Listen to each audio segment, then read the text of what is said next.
Welcome to True Echo, where the moments the world tries to ignore become the stories you can't forget. Tonight, we bring you a story that began with a cruel dare at a glittering New York gala and ended with a room full of witnesses watching dignity change the rules. This is the night a billionaire tried to mock a black janitor with a marriage challenge, only to watch him play the piano like a genius, and turn her words into real, lasting reform. This isn't just music. It's courage, accountability, and the proof that a promise is worth nothing, until you keep it. New York's skyline shimmered like molten gold in the early evening, the streets alive with the hum of cabs, laughter, and the soft hiss of rain drying on warm pavement. But inside the Whitmore Grand Hotel, another kind of light reigned, sharp, controlled, and unforgiving. Spotlights swept over a red carpet rolled out like an unbroken promise of elegance, their beams catching diamond necklaces and tailored tuxedos. Cameras flashed like bursts of lightning, capturing frozen smiles designed to suggest warmth but hiding calculation. Marcus Reed pushed his cleaning cart through a dimly lit service corridor, the air here cooler, smelling faintly of disinfectant and polished brass. His navy work shirt was crisp, his gloves spotless, his badge reading simply, Marcus. He knew the rhythm of these halls as intimately as a pianist knows scales, the areas where his presence was invisible, the routes that kept him out of the camera's eye. He had spent 5 years learning how to disappear in plain sight. In the grand hall, the ceiling soared 3 stories high, anchored by crystal chandeliers spilling molten light over marble floors.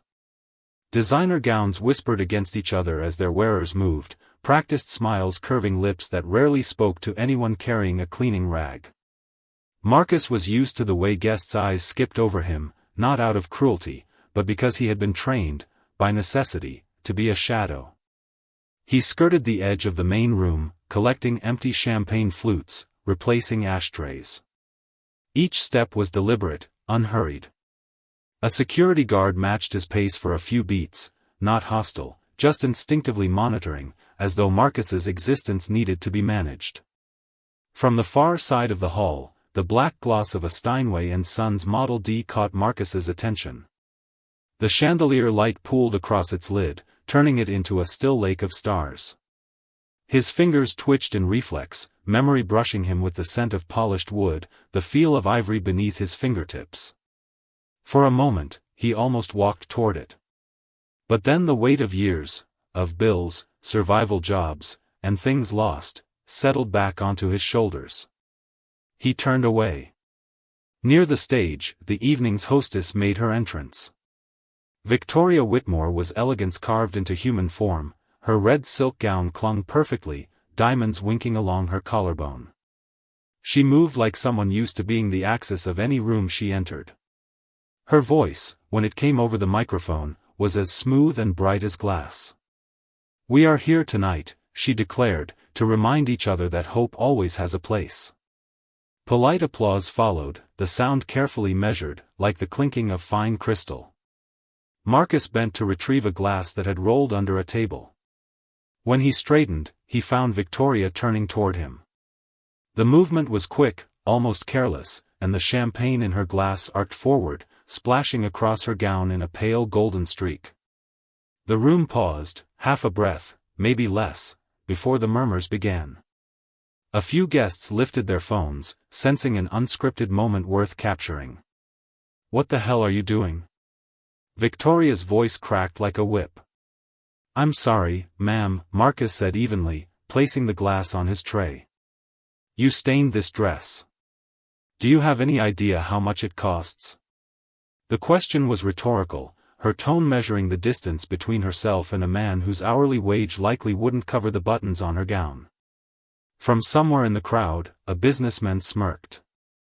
"No janitor could cover that bill." Laughter rippled.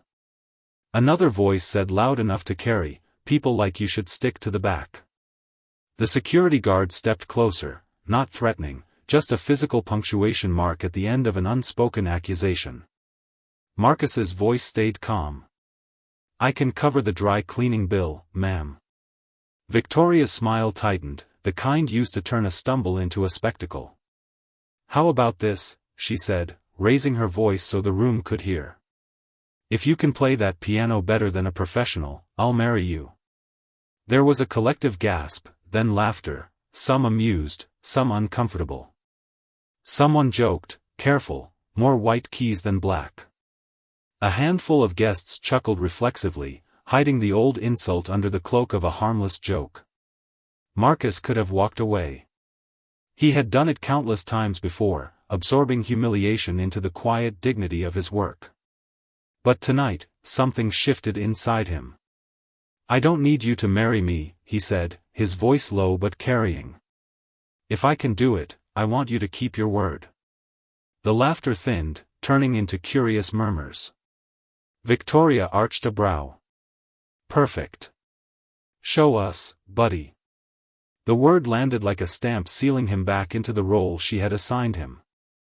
Money started flashing in the air, $500 if he played without mistakes, $1,000 if he lasted more than 30 seconds. Marcus shook his head. "I'm not taking your money. I just want you to remember what you said." Victoria laughed again, confident she still controlled the room. "Deal.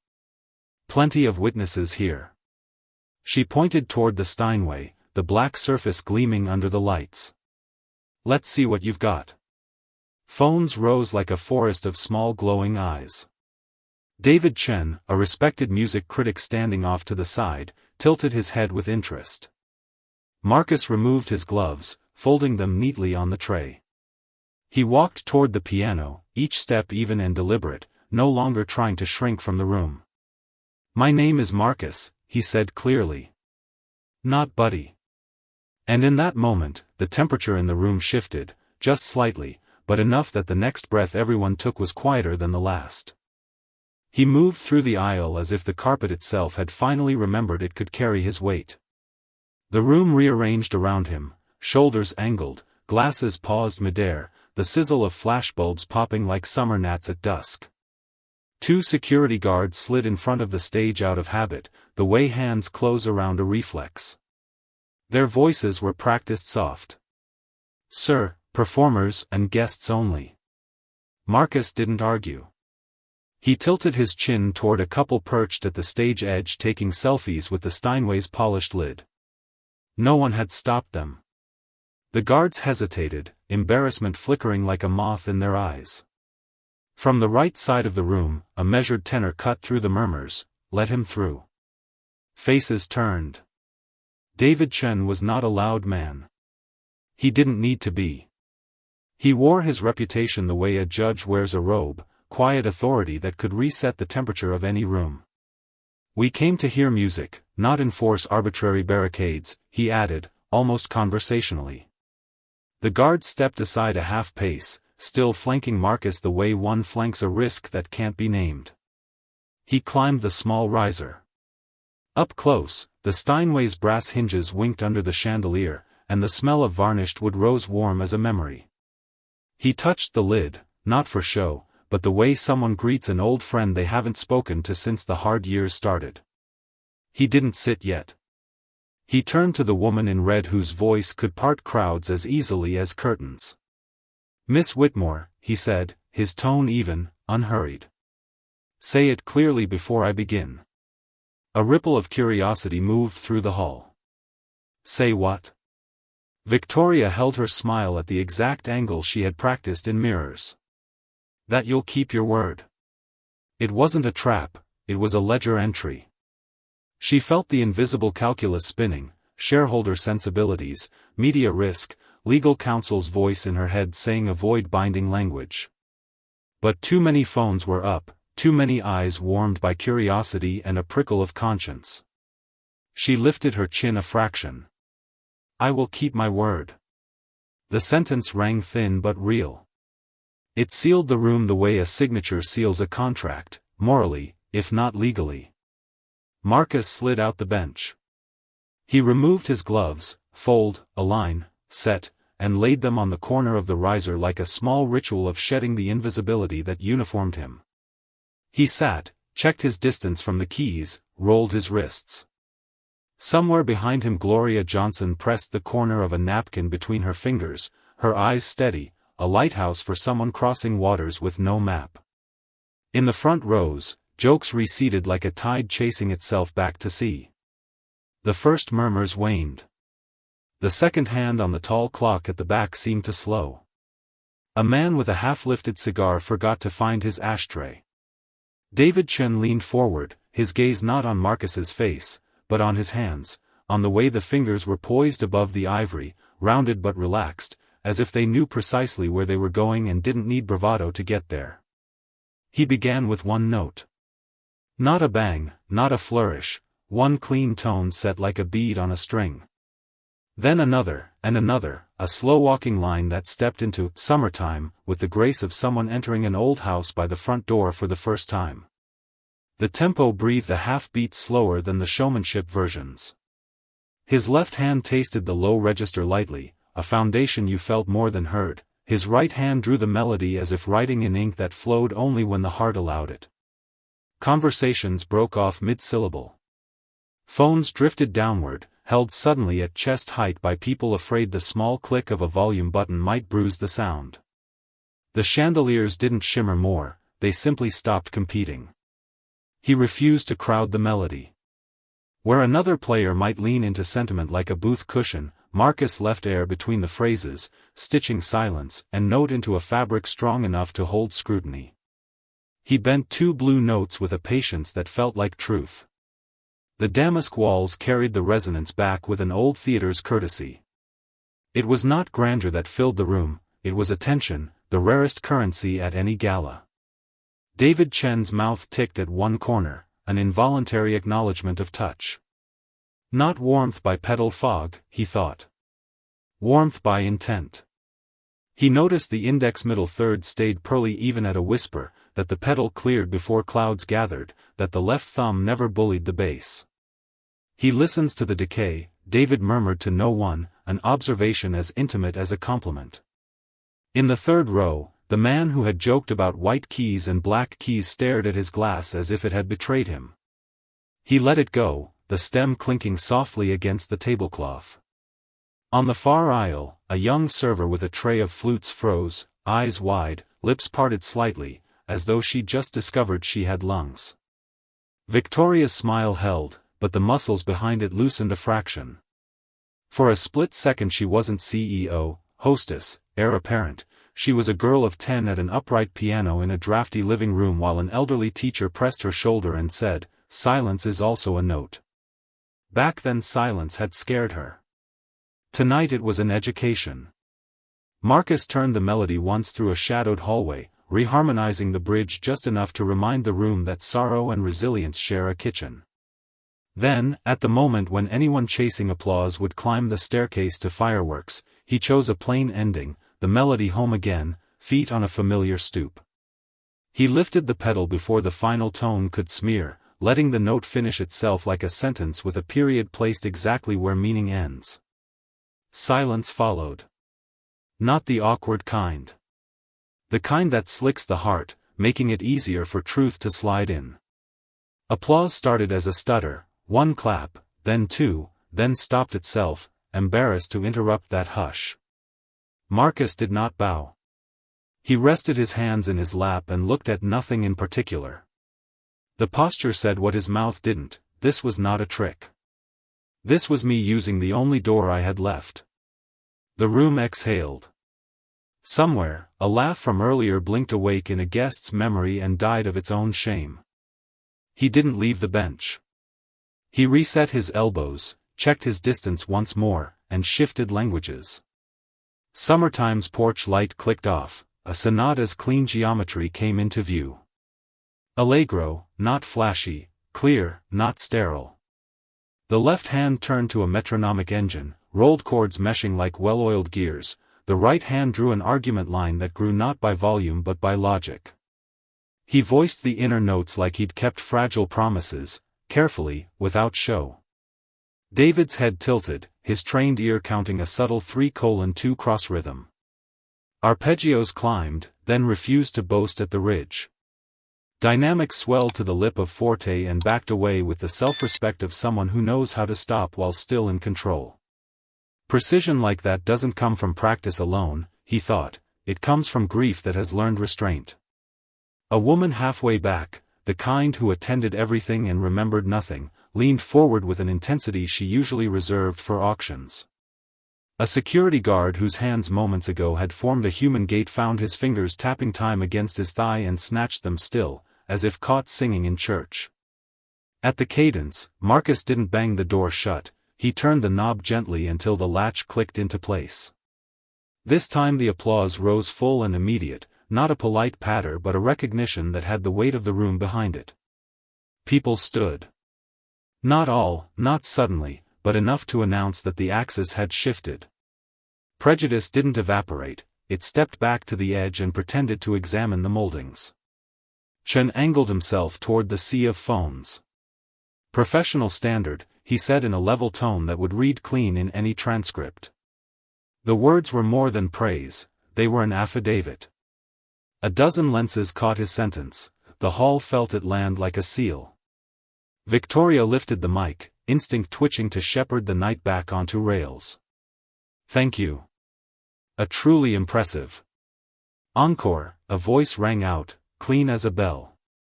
Then another. Marcus. The tide ignored the shoreline she drew.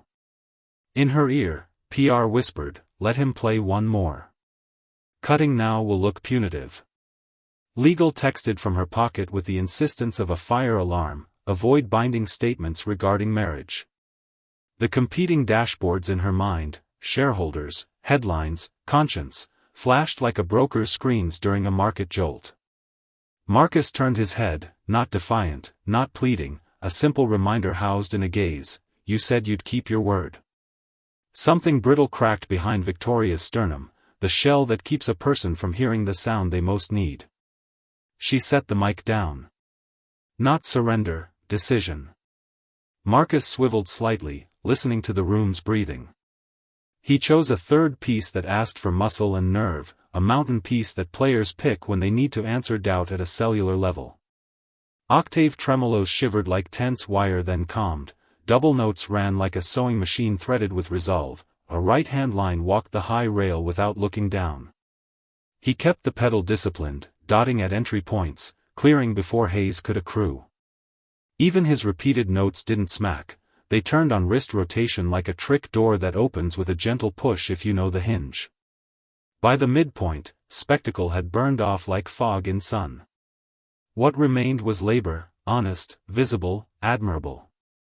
When he landed the coda without stomping it flat, the ovation detonated.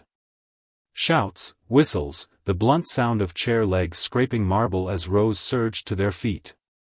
David Chen's clap was half a beat behind the wave, as if he were measuring it to the millimeter before adding his full weight. Marcus stood. He bowed only once, small, sufficient. Then he looked straight at the woman who had tossed a marriage dare like a confetti joke. The stare wasn't a demand. It was a ledger. A voice from mid-hall sang out the line the internet loves most. You said you'd marry him if he played better than a pro. Another joined, keep your word.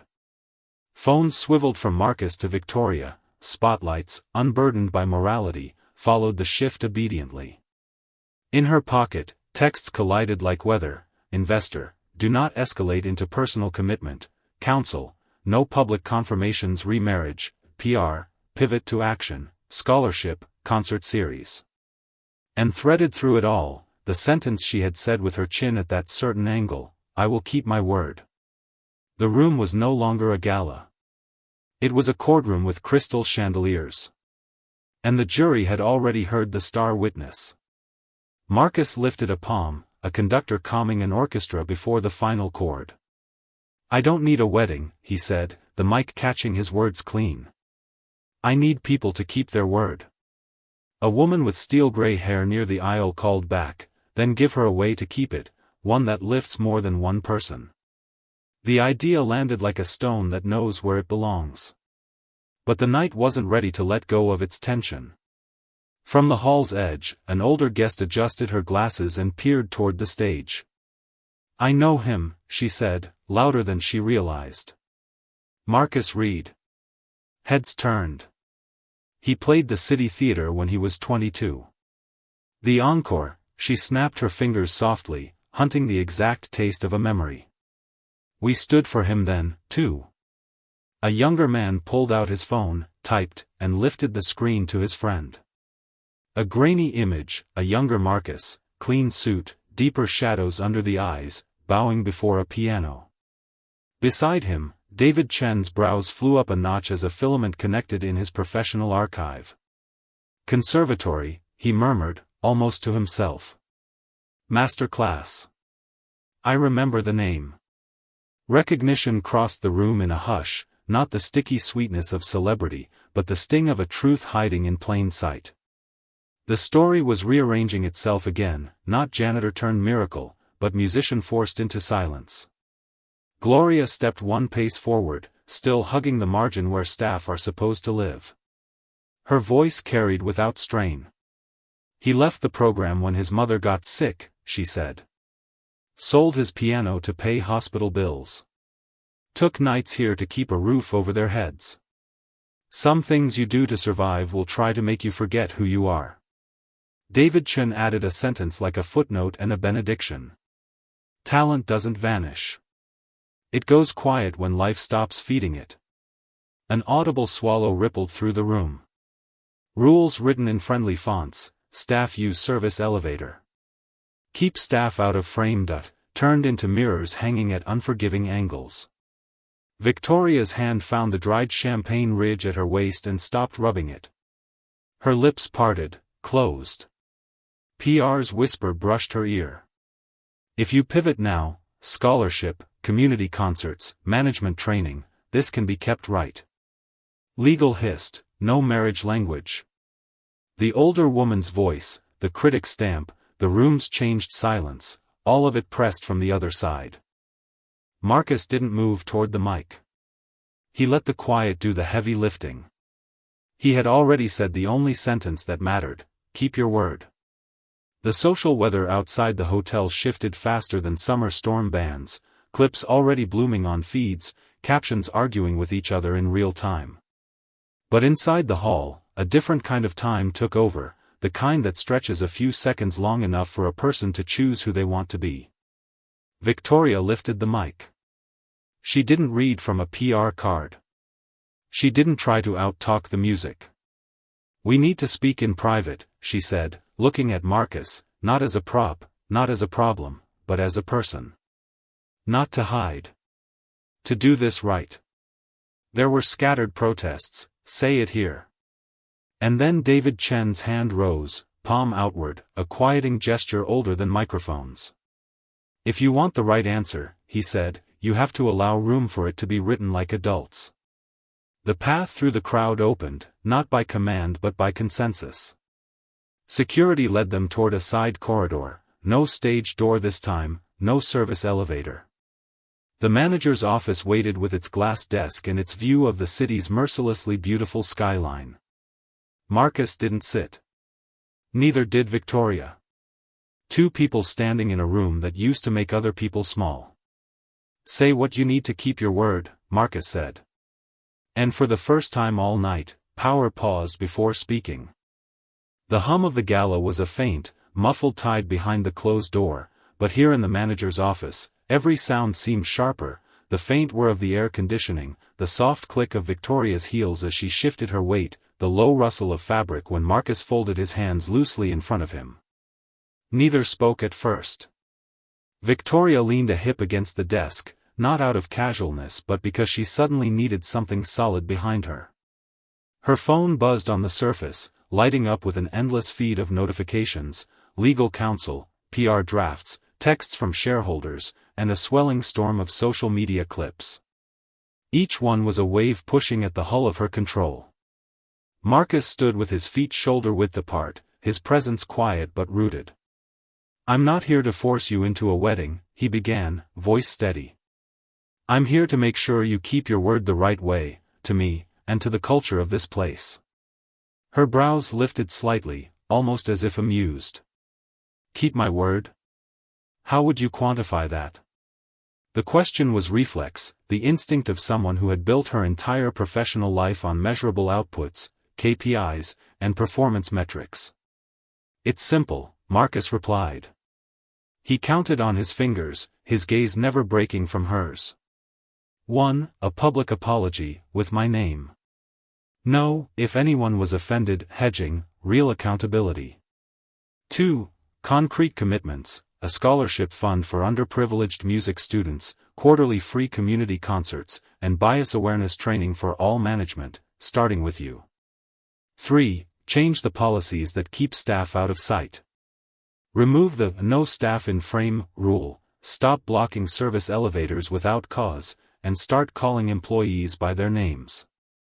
Add listening sessions with frontline staff and an anonymous channel for feedback. She inhaled, her lips pressing together. You realize you're asking me to dismantle procedures that were designed for optics. Optics, he repeated softly, almost tasting the word. Exactly. Designed so the people who keep the place running are invisible when it matters most. I've lived inside those optics for 5 years. Her mind flicked through decades of conditioning. Don't let anyone else set your agenda. Keep your hands on the wheel. Don't apologize in ways that can be used against you. The safe move was obvious: issue a polished, vague statement and ride out the storm. But safe, she realized, had just become the most dangerous option. And your part? She asked finally, as though testing whether he'd thought beyond demands. I take no money. Just the opportunity to return to music and play for the public, especially where music is rare. And I'll advise you on building a culture of respect, quietly, in the hallways, in meeting rooms, when the cameras are off. Her gaze flickered to the phone screen again, legal's latest text: only say, respect for talent and commitment to inclusion. Avoid, keep your word. Investors chimed in, don't set a precedent. PR's message: if we pivot to scholarship plus programs, positive spin possible. The old voice in her head told her to choose the spin, control the outcome, let this be over. But another voice, new, quieter, and somehow heavier, said this was the moment to do something real. She asked, if I agree to this, will it be seen as admitting a systemic fault? If the system has a fault, Marcus said, admitting it is the only start to fixing it. The simplicity of it landed harder than any corporate risk analysis. She was used to winning, not yielding. But she could see now that the only way to keep her word in any meaningful sense was to commit to the changes out loud, in public, and with timelines. Marcus's eyes didn't press her, but they didn't look away. You can keep your word without a wedding. Use your power to lift, not press down. Her thumb, which had been idly rubbing at the dried champagne stain on her gown all evening, stilled. I need one thing, she said slowly. I don't want to be turned into a character in someone else's clip. If I agree, I'll say it in my own words. All I need is for it to be done, Marcus said.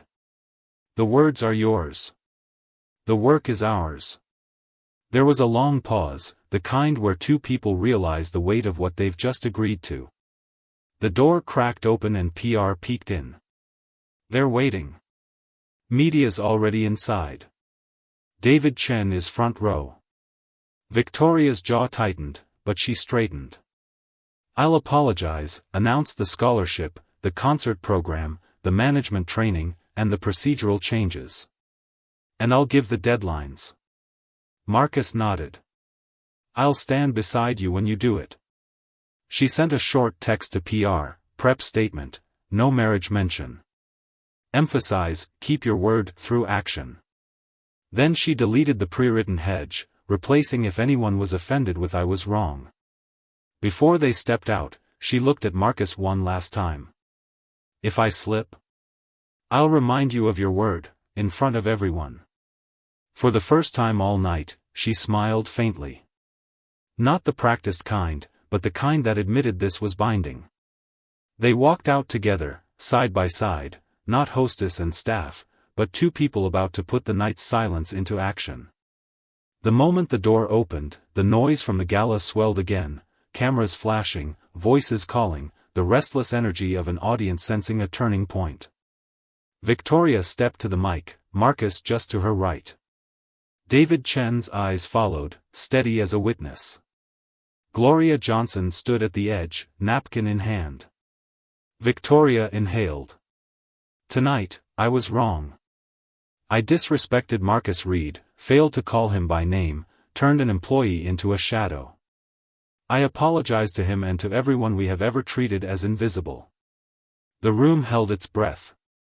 She continued, that marriage comment was wrong. I will keep my word through action. And then she began laying out the specifics, point by point, program by program, each one a brick in the structure she had promised to build. Marcus didn't nod, didn't smile. He let the words land on their own.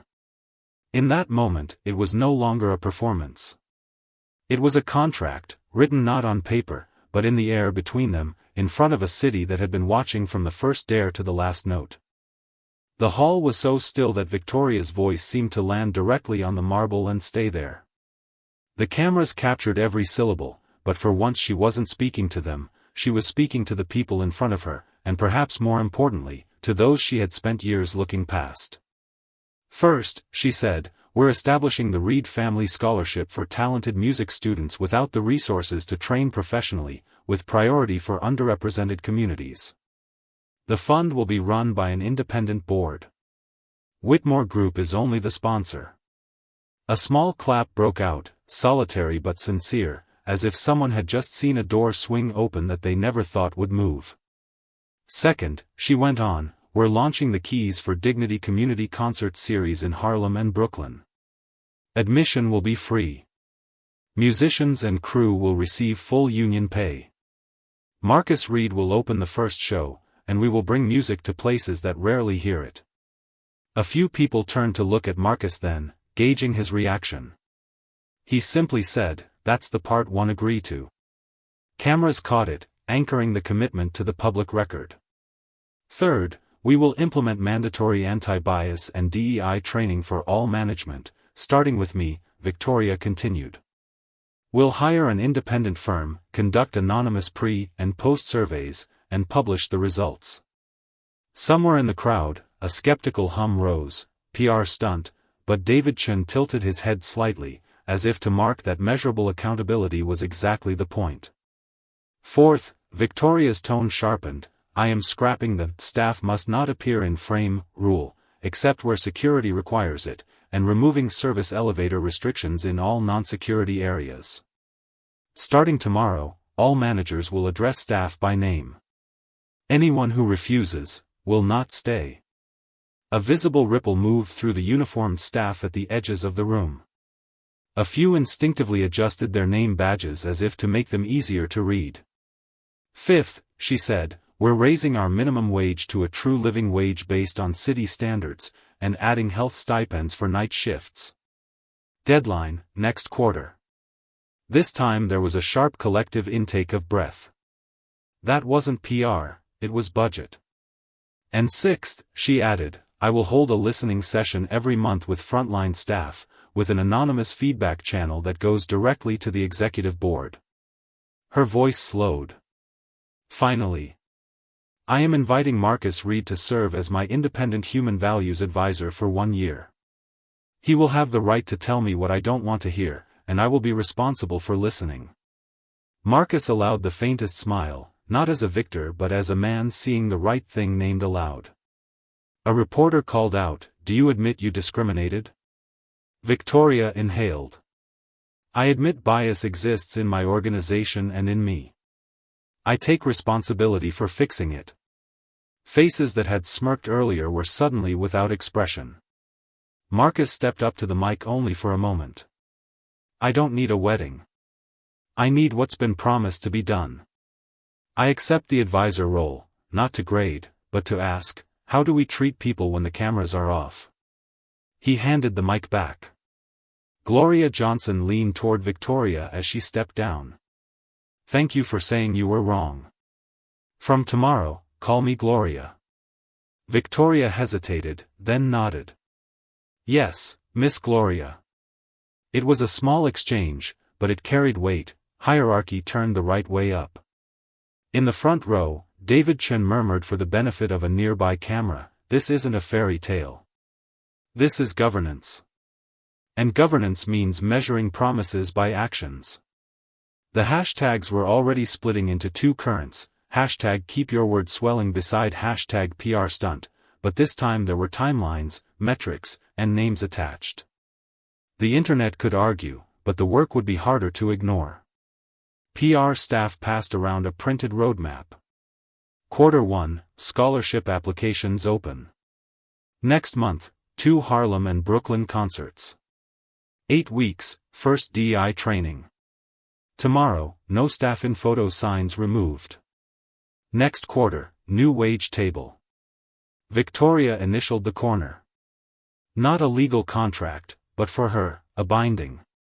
Marcus extended his hand. She shook it. Not a photo op, no applause line. Just a clasp that split the weight of the next year in half. Tomorrow I'll send the schedule for the first session, Marcus said. I'll invite cleaning crews, security, kitchen staff, the ones who use the service elevator. And I'll take that elevator with them, Victoria replied before she could think better of it. A reporter shouted one last question, do you call this keeping your word? Victoria looked straight at the lens. I call this keeping my word through reform. See you when we report progress. She set the mic down. No bow. Do first, bow later. The room seemed to exhale. The music had done its work, bending the air so that words could finally enter. The applause ebbed, replaced by the low thrum of conversations beginning again, but this time, the tone was different. The earlier undercurrent of dismissal had been replaced by something heavier, quieter, consideration. People weren't just talking about the music anymore. They were talking about the policies, the wages, the rules. Near the stage, a hotel technician unhooked a "No staff in photo area" sign from the side wall. He held it in his hands for a second, looking toward Victoria as if asking silently whether to store it for later. She shook her head once. Remove it. Don't put it back. The bare screw hooks were left visible, a small scar, but a reminder. Marcus remained near the piano, his hand resting lightly on the lid as though the Steinway was a living thing he'd just spent hours speaking to. He didn't look toward the cameras or the crowd, he was letting the room decide what it wanted to do with the silence he'd left behind. Victoria didn't return to the stage. Instead, she stepped down into the audience, weaving through rows until she stood beside a uniformed security guard, the same man who had blocked Marcus earlier in the night. My name's Victoria, she said, extending a hand. What's yours? He looked startled, then recovered. Darren. Nice to work with you, Darren. Tomorrow, I'm taking the service elevator. You'll show me the way? The corners of his mouth twitched upward, awkward but genuine. Yes, ma'am.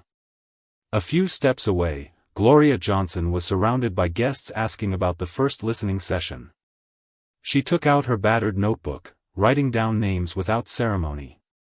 Take service elevator B, but next week, everyone uses the front door, she told them.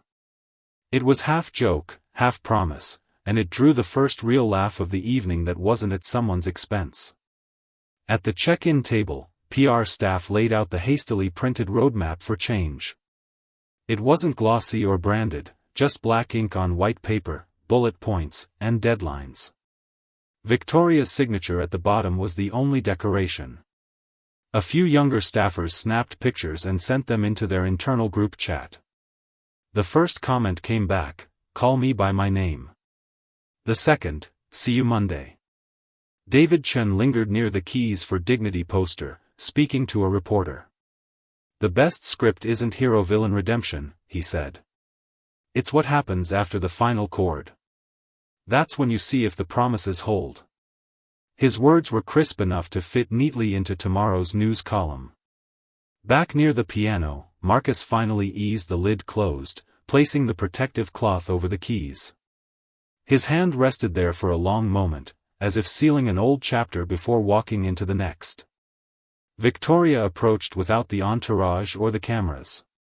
Thank you, she said quietly, for not turning me into someone else's clip. Tomorrow, If you slip, Marcus said, I'll remind you.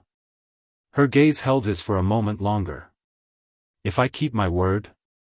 I'll remind you of that too, so others can see it. Outside the Grand Hall, the night deepened over New York, streetlights pooling in rain-slick gutters. Inside, the cleaning crew had begun their shift. But now, as guests left, they called each cleaner, each server, each guard by name, not perfectly, not every time, but more than before. And that was enough to signal that something in the air had shifted. No one announced the final line of the night, but it was there, echoing in the way people glanced at those they used to overlook. Clearer. Closer. Dignity has no uniform. It has courage. The hall hadn't yet emptied when Marcus slid the bench back toward the Steinway. He didn't make an announcement, didn't ask for attention. But the soft scrape of the bench's legs across the riser floor was enough to turn a dozen heads. He opened the lid just a third of the way, muting the brightness so the tone would feel closer, more like a voice in the same room than a performance projected from a stage. This one's for second chances, he said softly, just loud enough for the first few rows to hear. And for those who've been made invisible. The opening motif was only 4 notes, up a step, down a half step, back home, like the hesitant rhythm of a person deciding whether to speak. The left hand kept an easy, walking pace, like night shift footsteps down a quiet hallway. The right hand traced a simple, open melody, leaving space between phrases so that the silences felt intentional, not empty. Midway through, he let a shadow of "summertime" drift in, not a quotation, but a nod, as if acknowledging the piece that had shifted the room earlier. Then it morphed into warm, steady chords that had no sadness in them, only presence. Victoria sat in the third row now, between Darren the guard and a young waitress still holding an empty tray. She watched his hands and, for the first time that night, didn't see a performance. She saw labor, no different in dedication from polishing a floor or carrying dishes, just a labor the city had once chosen to reward. Darren's thumb rested against the edge of his old wedding ring, his eyes fixed on the keys. The waitress beside him kept time in her head, a faint smile tugging at her lips. Marcus avoided any flourish in the coda. He brought the 4-note motif back, softer this time, as if the room itself had learned how to say, "I'm sorry," without defensiveness. He lifted the pedal before the final note could blur and let it fade into a silence that wasn't awkward, wasn't strained, it was simply enough. Applause rose again, but it was steady, grounded, without the edge of spectacle. Marcus bowed lightly, not to repay a debt but to acknowledge the moment. Then his eyes found Gloria's at the back of the hall. "Well done, Marcus," she mouthed. He turned to David Chen, who answered with a single, professional nod. "See you in tomorrow's column." Victoria rose with the rest of the audience. She turned to Darren. "Tomorrow morning, you'll take me on the service elevator?" "Yes, ma'am." "And you'll call me Victoria?" His awkward smile deepened into something warmer. "Victoria," he said, testing the name. Near the check-in table, Gloria was jotting more names into her notebook, staff, guests, even a few donors, everyone curious about Monday's first listening session. She told them, "Service elevator B, but after that, everyone uses the front door." It drew another ripple of quiet laughter. The PR team posted the roadmap on an easel at the hall's exit, scholarship dates, concert times, training schedules, wage changes. People stopped to take pictures. The first comment to hit the staff group chat was, "Call me by my name." By the time the last guest left, the "No staff in photo" sign was gone, its hooks left bare. The cleaners moved in, vacuum cords unspooling across the marble. And now, as guests passed them, they didn't step around silently, they nodded, they spoke names, they said goodnight. Marcus lingered until the final light dimmed over the stage. He brushed the piano cover smooth, his hand resting a beat longer than necessary. Victoria joined him at the edge of the riser, no mic, no camera. "Tomorrow, if I slip, I'll remind you," he said. And if I keep my word? I'll remind you then too, he answered. So they see it. They walked toward the exit side by side, neither ahead of the other. The night outside had turned cool, but inside, something warmer had been set in motion. Morning light slid between the high-rises and spilled across the entrance of the Whitmore Grand, gilding the sidewalk in the same gold that had shone on the red carpet the night before. But now there were no spotlights, no paparazzi. Delivery trucks idled at the curb, and the hum of early city traffic was the soundtrack. Inside, the shift change was underway. The cleaning crew from the night before was clocking out, handing off notes to the morning team. But something was different. Instead of passing each other in the quiet, utilitarian nod they'd perfected over the years, there were words, names, spoken aloud. Morning, Joseph. How'd the lobby floors hold up, Anna? At the far end of the main hall, where the "No Staff in Photo" sign had hung for years, the bare hooks still showed. The absence was visible enough that even new staff noticed. Victoria was already in the B1 break room. Her first listening session wasn't until Monday, but she'd decided to start now. Darren stood by the service elevator, guiding her down from the executive floor. She entered without fanfare, wearing a simple blazer instead of the scarlet silk gown. The staff looked up when she stepped in, unsure if they were about to hear a speech. Instead, she poured herself a coffee, sat in a metal chair, and asked the group, "What's one thing that would make your work easier this week?" At first there was silence, but then Gloria said, "A floor buffer that isn't from the 90s. Victoria smiled faintly.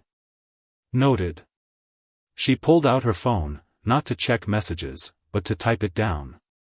Meanwhile, across the city, the first keys for dignity posters were going up in community centers and coffee shop windows. The design was simple: black background, white text, Marcus Reed's name beneath the title, and the words admission free. Full union pay. Social media was already arguing about whether the whole thing was a stunt, but the concert times were there, set, public. David Chen's morning column dropped online at 8:15 a.m. The headline read, "The Janitor Who Played, and the CEO Who Listened."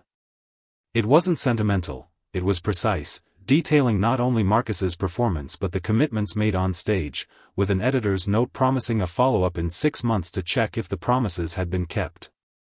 Marcus himself was back at the hotel before noon, not in uniform but in a plain button-down and slacks. He went straight to the practice room in the basement, a space he hadn't entered in years, its upright piano a little out of tune, the smell of dust and old sheet music in the air. He set a metronome on the lid and began running scales. Not for a concert, not for applause, but because the muscle memory was still his, and he intended to keep it alive. By late afternoon, Gloria stopped by with a folded piece of paper. "Staff meeting agenda for Monday," she said, passing it to him. At the bottom, in handwriting that wasn't hers, was a line, "Keep your word" is the first item. Marcus looked at her, and she just shrugged. "Figured we'd make it official." Outside, the city kept moving, its traffic, its noise, its endless churn of headlines. The storm of online arguments about the night before would eventually die down, as storms do. But inside the Whitmore Grand, some small, stubborn changes had taken root. It wasn't perfect. Not everyone would follow through. Not every policy would transform overnight. But for the first time in years, Marcus felt the hallways might carry his name without being whispered, and the service elevator might someday be just an elevator. As he locked the practice room for the day, the faint echo of the previous night's last piece seemed to follow him, those 4 simple notes, up, down, home. And with them came the question he left unspoken, the one that hung over the staff, the management, and maybe even the city itself. When the cameras are gone, will you still keep your word? One night. One dare. One man who refused to be invisible. Marcus Reed didn't just answer a challenge, he reset the terms of respect in a place built to keep him out of the frame. And Victoria Whitmore learned that keeping your word isn't about avoiding risk, it's about doing the right thing when the world is watching, and when it isn't. Remember this: dignity has no uniform. It has courage. If you've ever seen someone treated as if they didn't belong, or if you've been that someone, let this story remind you, you have the right to be seen, to be named, to be heard. Subscribe to True Echo for more stories that challenge power, inspire change, and prove that silence can be broken. Share this video, leave your thoughts in the comments, and let's keep the conversation going.